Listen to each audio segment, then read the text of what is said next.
It happened on a Saturday evening when my wife and I went out to dinner with some friends. The restaurant was crowded, full of laughter, clinking glasses, and chatter.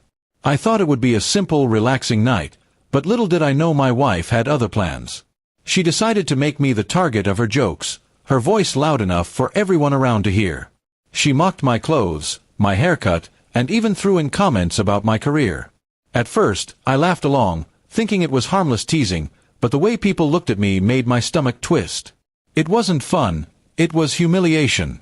She kept going, raising her glass and telling our friends how John is good at many things, but definitely not at fixing anything at home, which drew some laughter. Then she moved to even more personal things, mentioning arguments we'd had in private. My cheeks burned, and I felt the air getting heavier. It was clear she wasn't just joking, she was trying to put me down in front of everyone.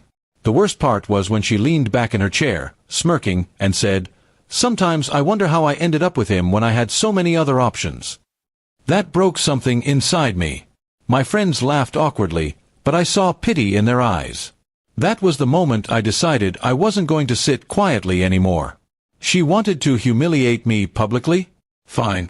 She had no idea what storm she had just unleashed. I stayed calm and didn't respond that night.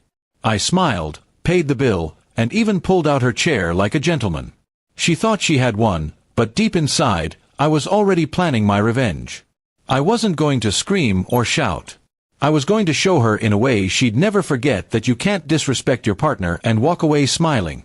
The next morning, I began gathering everything I had kept hidden, screenshots, text messages, and little pieces of evidence I had collected over the past few weeks. I had suspected her of cheating for a while, and while I didn't want to believe it, my gut kept telling me otherwise. Now her public mockery gave me the reason to dig deeper.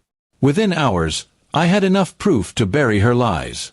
There were flirty texts with another man, late-night calls, and even hotel bookings. Instead of confronting her immediately, I played it cool. For the next few days, I acted normal, even more loving than usual. I made her breakfast, smiled at her jokes, and kissed her goodbye before work. She thought she was in control, but I was just waiting for the perfect moment. Revenge is best served cold, and I was going to serve it ice cold. The opportunity came during a family gathering the following weekend. Everyone was there, her parents, siblings, cousins, and close friends. She loved to be the center of attention, so I knew this was the perfect stage. Just like before, she tried making little digs at me, joking about how John can't even cook an egg without burning it. Everyone chuckled, but this time, I smiled wider than ever. I stood up, raised my glass, and said, "Since my wife enjoys sharing stories about me in public, I thought it's only fair I share one too." The room went quiet. She looked at me with confusion, probably expecting me to tell some embarrassing story from my childhood. But instead, I pulled out my phone, connected it to the TV screen, and displayed the screenshots of her conversations with her lover. Gasps filled the room, and her face turned pale. I read out loud some of the texts, how she called him the man she wished she had married, how she told him about lying to me whenever she went out with friends.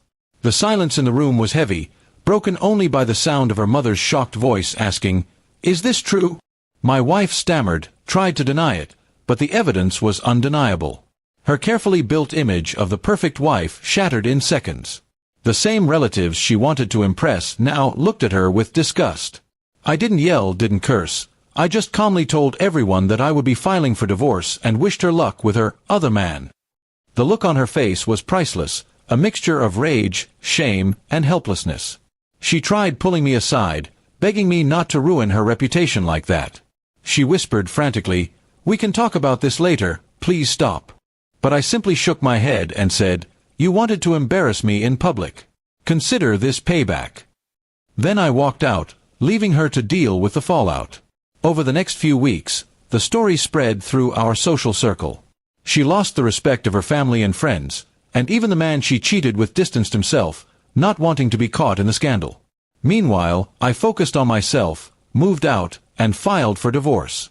For once, I felt free, stronger than ever, and respected.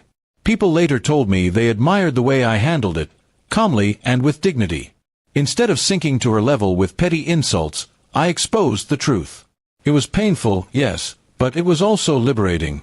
I had turned her cruel game against her, and she couldn't do anything about it.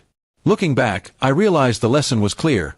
Sometimes silence is the most powerful weapon, and revenge doesn't need shouting, it needs timing. She wanted to destroy my pride, but instead, she destroyed her own life. And I walked away with my head held high. To this day, whenever I think about that night at the restaurant, I smile.